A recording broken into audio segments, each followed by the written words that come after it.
física da consciência, a natureza da alma e da rede neuronal imaterial da consciência. A consciência vive numa rede neuronal. Do ponto de vista humano, essa rede tem assento no cérebro biológico, contudo existem redes neuronais de maior envergadura, tais como a consciência coletiva e a consciência cósmica. Estas últimas são suportadas por redes com arquitetura semelhante, porém são constituídas por outro tipo de matéria. Recordemos que a física contemporânea chamou matéria negra e energia negra ao conjunto de cerca de 85% do universo. Aqui, a palavra negra substitui apenas o conceito de total desconhecimento da natureza dessa matéria e energia, e nada tem a ver com a sua natureza luminosa ou trevosa.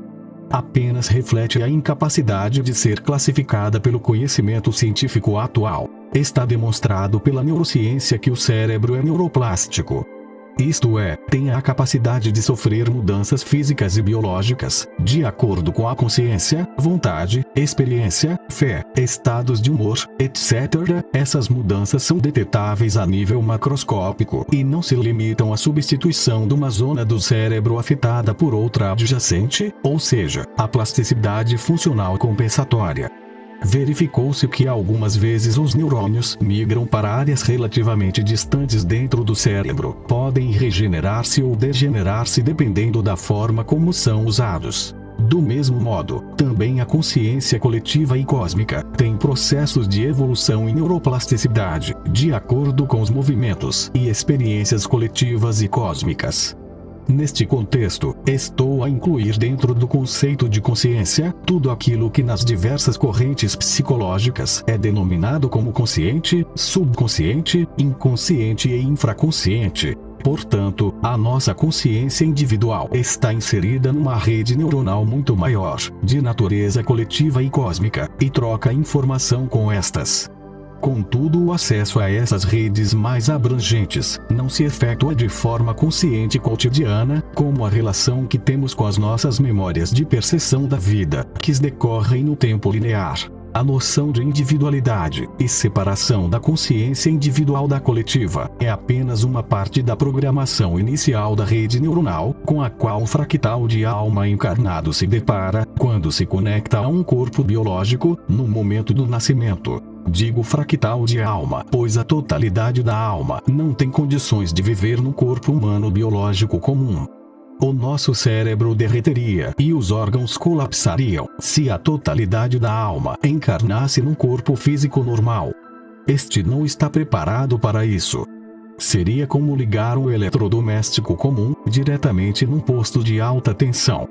Para podermos usar a energia elétrica, que é transmitida pelas redes de potência, esta tem que ser transformada primeiro nas centrais elétricas distribuidoras, e finalmente pelos postos de transformação. Da mesma forma, uma alma pode subdividir-se em dezenas de fractais, que contêm a consciência e o acesso potencial à totalidade da alma, podendo ainda aceder de alguma maneira às experiências vividas pelos restantes fractais.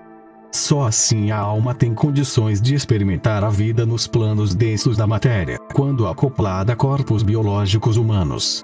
Este processo de subdivisão é feito à custa da, quase total, perda de conexão sináptica consciente com a natureza e origem cósmica da alma. É por isso que não nos lembramos de vidas passadas, futuras ou simultâneas. Para compreendermos bem este processo, tomemos o exemplo de uma árvore. Na semente da árvore existe toda a sua natureza e hereditariedade codificada no seu ADN. Por muito grande que esta se torne, a sua origem partiu de uma pequena semente, quando esta caiu na terra e começou a germinar. A semente traz em si codificada todas as características genéticas evolutivas da sua espécie, e toda a hereditariedade dos seus ancestrais. Assim que cai na Terra, sofre um processo de desenvolvimento singular, que a torna diferenciada de todos os elementos da sua espécie. Assim é o fractal de alma no momento da sua primeira respiração. Toma posse do corpo humano biológico terrestre, iniciando um processo de desenvolvimento e crescimento individual, porém afetando toda a rede neuronal da sua alma-mãe, e por extensão, de toda a consciência coletiva e cósmica. Voltando ao exemplo da árvore, o facto desta se desenvolver de forma singular, devido à sua própria natureza ancestral, ao solo, ao local onde cresce e ao clima que respira, esta vai afetar a forma como as suas vizinhas se desenvolvem. Se, por exemplo, uma árvore for mais alta e frondosa que outra, vai competir com esta tanto a luz como os nutrientes do solo e do ar. Dessa forma também vai participar, em maior ou menor grau, na transformação do dióxido de carbono em oxigênio, por ação da função clorofilina, que afetará todos os animais vivos. Além disso, esta árvore contribui ainda para intervir nos sensíveis padrões meteorológicos planetários, por ação da transformação da água do solo em vapor e a sua consequente ação no arrefecimento global. Estes são apenas alguns exemplos superficiais da diferença global que uma simples árvore pode ter. Os estudiosos dos ecossistemas reconhecem muitos mais. Um fenômeno idêntico se passa com a consciência humana, que vive numa rede neuronal individual, e que resultou de um fractal de alma encarnado num corpo humano biológico terrestre comum. Só que a influência que esta cria não se extingue no plano estritamente físico. Na medida em que consciência se desenvolve e adquire experiência, vai produzir alterações e efeitos na sua rede neuronal de alma, na rede coletiva e na rede cósmica. Cada ser singular que possui uma individualidade, ou seja, cada ser que se pode reduzir a uma unidade, possui uma rede de consciência individual e material, mas que está conectada ao todo maior onde se insere. Uma árvore possui a sua consciência singular, uma rosa também, o rio, um mar, uma montanha, um planeta, um sistema solar, etc. Também cada órgão do corpo possui uma consciência, cada célula, cada átomo, etc. Essa é a lei da unidade. Cada organismo que se possa reduzir a uma unidade possui consciência própria imaterial, conectada em rede neuronal. Assim como existe matéria e energia, hardware e software, cérebro e ideias, matéria escura e energia escura, existem também corpos físicos e corpos conscientivos. Os primeiros são aparentemente separados uns dos outros, salvo pelas suas interações materiais óbvias, porém os segundos estão todos ligados entre si, através de redes neuronais. É dessa forma que nós podemos comunicar com as nossas células e, através do amor, promover a cura deste ou daquele órgão. Neste caso, uma rede maior chamada consciência humana tem influência numa rede menor chamada de célula. Porém, o fenômeno contrário também se passa. Quando uma célula está doente, o órgão ao qual esta pertence também estará, e o respectivo corpo humano por extensão. O todo maior sofre a influência da parte, e vice-versa. No caso do corpo humano, é relativamente fácil compreender estas interações, porém a nível planetário as coisas complicam-se um pouco. Tomemos como exemplo a percentagem relativa do oxigênio no ar. Esse valor é de 20,95%. Não parece estranho que esse valor se tenha mantido estável apesar de toda a intervenção humana do pós-revolução industrial? E que dizer acerca das necessidades biológicas humanas e animais, na maior parte das quais esse é o valor exato para sustentar a vida, como a conhecemos? Será tudo isso obra de um acaso? Além de ser extremamente improvável que tudo isso se desenvolvesse aleatoriamente, e na ausência de uma consciência, existe ainda o facto de que essa percentagem de oxigênio no ar ser exatamente a que os humanos, e a maior parte dos animais necessitam para viver, até o valor da centésima dízima. Se refletirmos neste exemplo e em milhares de outros, veremos o quão absurda é a ideia de que tudo isso é obra do acaso. Por outro lado, torna-se fácil de perceber que os ecossistemas se mantêm através de redes neuronais de consciência, que estão por trás de todos esses delicados processos que sustentam a vida. É aí que expandimos a nossa consciência e percebemos que Gaia, a consciência do nosso querido planeta, mantém amorosamente as condições necessárias ao nosso conforto e sustento, enquanto consciências viventes em corpos biológicos.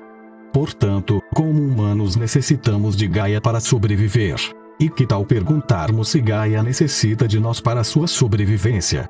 Será que a biosfera terrestre continuaria a manter a percentagem de oxigênio, caso não existisse vida humana e animal? Provavelmente o planeta morreria, ou tornar-se-ia irreconhecível. Portanto, toda a vida é composta por interações físicas concatenadas umas nas outras, regulada por redes neuronais de consciência que estão todas ligadas. A capacidade de perceber essas ligações através da consciência humana está na aptidão de afinar e sintonizar as diversas frequências de cada uma dessas redes neuronais.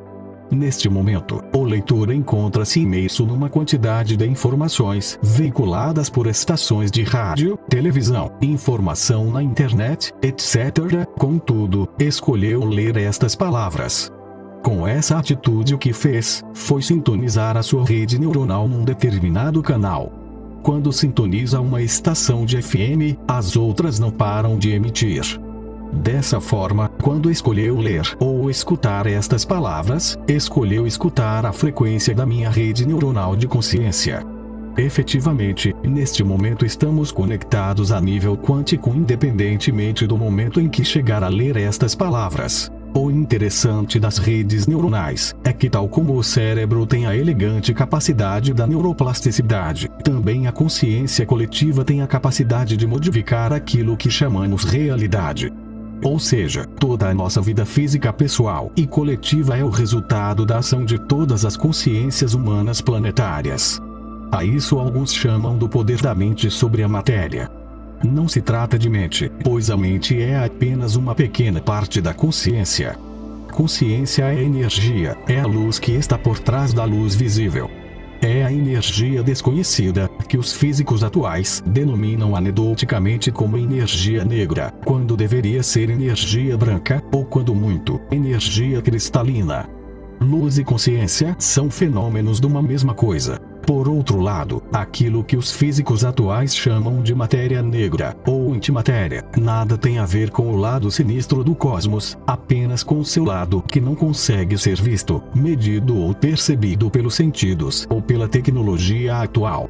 É nesse lado imaterial do cosmos, que é mais de 85% da sua totalidade, no qual reside a imortalidade da alma e da consciência. É um conjunto de planos existenciais que estão numa frequência diferente do plano físico e que podem ser acedidos através de uma consciência devidamente preparada. Como podemos facilmente perceber, a alma está para a consciência, assim como a matéria está para a energia. Tal como a matéria física é sólida e a energia é real, também nesses planos existenciais a alma é composta por um tipo peculiar de matéria, o qual está ligado a uma rede neuronal de energia, através da qual flui a consciência. Tanto essa matéria como essa energia estão longe de ser negras, apenas estão em estados quânticos, mais subtis que a matéria comum 3D. Assim como se abrirmos um computador nunca vamos encontrar um bit, ou se dissecarmos o cérebro nunca vamos encontrar uma ideia. Também consciência e alma são coisas diferentes, no entanto dependem uma da outra, e qualquer ação de uma afeta a outra. Se num computador existem caminhos bem demarcados e direcionais para aceder à informação, numa rede neuronal não é bem assim.